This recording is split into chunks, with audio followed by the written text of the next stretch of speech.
خبر شامل کرتے ہیں گھوٹکی سے۔ ہمارے C1 نیوز کے بیورو چیف راہب علی رند سے۔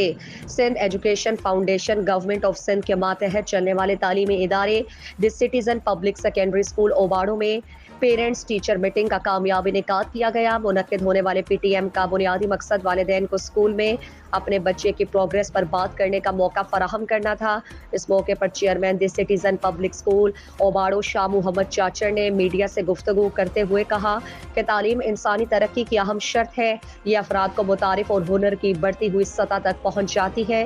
اور اس تقریب میں سول جج اوباڑو نیاز حسین مستوئی، کوآرڈینیٹر ندیم علی، پرنسپل میڈم کرن ایاز، ایڈمن عبدالجبار چاچڑ، پاکستان جرنلزم کے مرکزی صدر شفقت سولنگی، اسکول کے اساتذہ، والدین اور صحافی حضرات نے شرکت کی اور بچوں میں انعامات تقسیم کیے۔ اس موقع پر والدین نے اساتذہ کے کام پر مثبت آئیدیں اور ان کی کاوشوں کو بھی سراہا اور تسلی بخش ریمارکس دیے۔